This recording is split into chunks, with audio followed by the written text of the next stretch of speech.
The Dayton Peace Accord stopped horrific levels of violence and brought innovations in diplomatic techniques by moving the negotiations away from the Balkans and traditional diplomatic hotspots to a small town in Ohio and away from the press.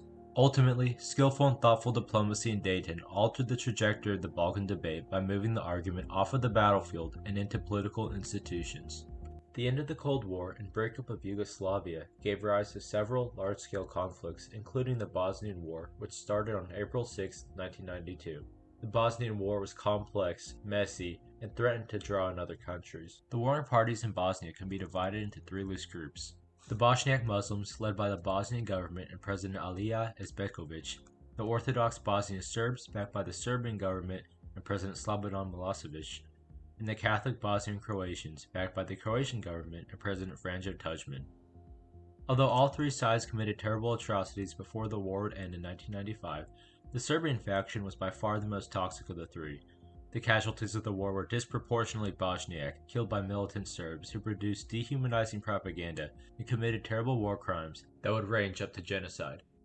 Amidst rising tensions in Eastern Europe, the United States was still trying to figure out its role in international relations now that it was the undisputed global power and undergoing an administration change. Policymakers in the United States remained indecisive and ignored the realities of the conflict in Bosnia, treating the two sides as equal warring parties because it was easier than trying to navigate the complexities of Bosnia's ethno-national relations.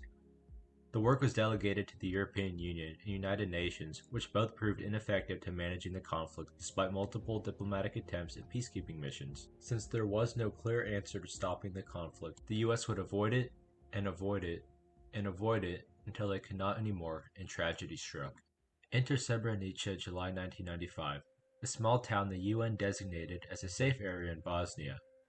Just a month earlier, Bosnia's ambassador to the United Nations and Secretary of Foreign Policy Mohamed Scarabee testified before the United Nations that they were only receiving a backhanded level of support and that they had been left more vulnerable and at a tremendous disadvantage to the besieging Serbian forces.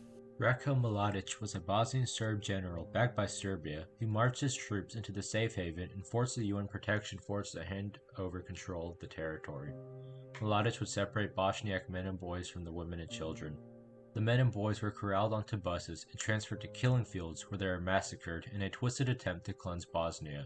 The horrors of the Srebrenica massacre and subsequent press coverage produced a change of heart in the Clinton administration, who decided on a two-pronged diplomatic and militaristic response.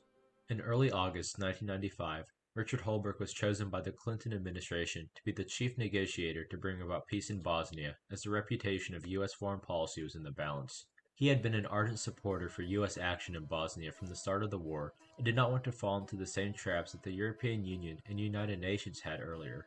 However, Holbrooke's negotiations would take place adjacent to NATO military escalation. The US and NATO announced the commencement of a new airstrike campaign following the massacre. Military escalation since the beginning of 1995 and multiple flimsy agreements had led to the Srebrenica massacre. The Serbs would hold out for several months, going back and forth with the US, NATO, and UN Protection Force.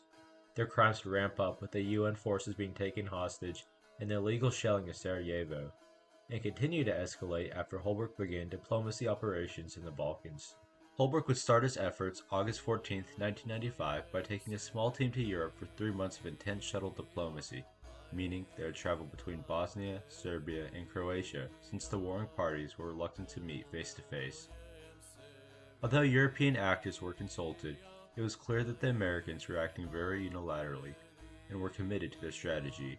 This was largely due to the forward planning and tenacity of Holbrooke and the team he led in the face of setbacks and even tragedy, when 3 diplomats and close friends of Holbrooke and team sadly died in the Dinaric Alps outside of Sarajevo. 2 months of intensive shuttle diplomacy led to the first diplomatic breakthrough, when Holbrooke and team arranged a meeting at Geneva between the foreign ministers of Serbia, Bosnia, and Croatia. The meeting at Geneva was only a success on paper. Being able to bring representatives from all factions was a milestone, but no substantial progress was made, and Holbrooke simply described the meeting as chaos. All the parties had come to an agreement by September 6 regarding the borders of Bosnia and Herzegovina, as well as the existence of 2 governing entities in Bosnia, and were scheduled to publicly formalize it September 8th. However, in those 2 short days, the Yugoslavian Serbs changed their minds. Leaked information about the agreement had gotten into the hands of the press, which would be exaggerated and anger several members of the delegation. According to Holbrook, it was hard to do anything as he tried to maneuver around the hotel, as he was swamped by over 400 journalists and live broadcasters. The press was heightening emotions and being used to make sound bites, severely inhibiting negotiation.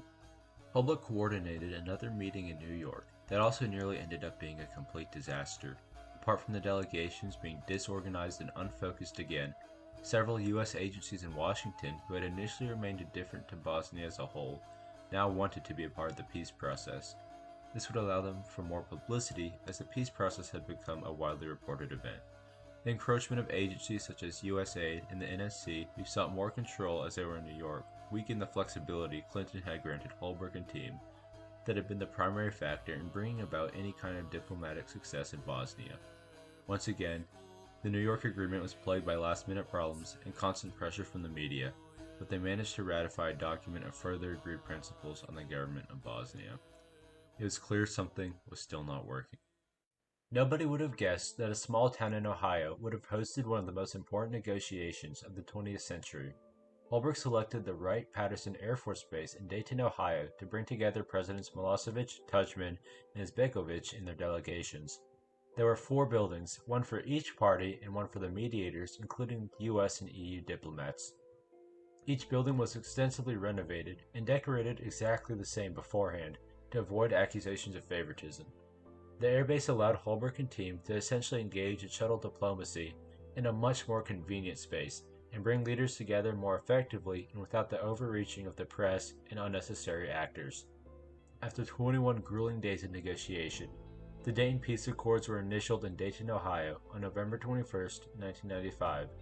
The agreement would be officially signed in Paris on December 14, 1995. In the years following the conflict, Dayton was viewed as a huge success due to the stark contrast between Bosnia at war and Bosnia at peace. It allowed for displaced peoples to return home and for the economy to start healing. The international community at large was very generous and committed to upholding their agreements in the UN and EU to strengthen Bosnia. Dayton completely altered the course of Bosnia by moving the ethnic tensions from the streets of Sarajevo and the fields of Srebrenica into political institutions. However, this has not proven to be a long-term solution for stability in Bosnia. Currently, the state is overly dependent on international support, which can be cut at an instant, as seen with COVID. The Bosnian government in 2021 is complex, messy, and ultimately founded on group-based rights that ignore citizens who do not fall into the 3 constituencies, as defined as Bosniaks, Bosnian Serbs, and Bosnian Croatians.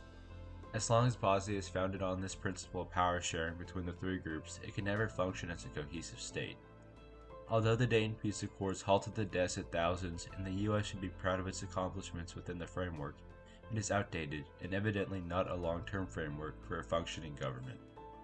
The role of military pressure in the success of the Dayton Peace Accords cannot be ignored.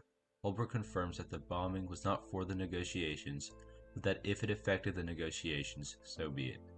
It is often said that diplomacy reflects the balance of forces on the ground, and this was the case in bringing Serbia to the table.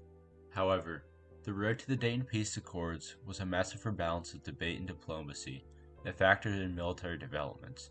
The role of the military should not overshadow the role of diplomacy as it has with U.S. peacekeeping missions since the Dayton Peace Accords, in conflict zones such as Iraq and Syria, where military force is defended as a first resort, often citing the success of the Dayton Peace Accords.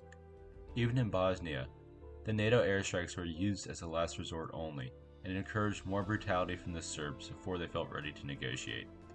It is of the utmost importance that the U.S. does not draw the wrong lessons about debate and diplomacy from the road to the Dayton Peace Accords. Richard Holbrook's work on the Dayton Peace Accords taught of the importance of location, swiftness, and perseverance needed for managing large-scale conflicts. The accords themselves were a victory sorely needed in the moment. It halted further bloodshed and fighting in the region. It also established the U.S.'s role as a leader for years to come. However, the contents of the accords were negotiated under a situation unconducive to long-term stability and were not brought about primarily through militaristic means. If the United States does not dispense with further diplomacy, history in Bosnia could be doomed to repeat itself once more.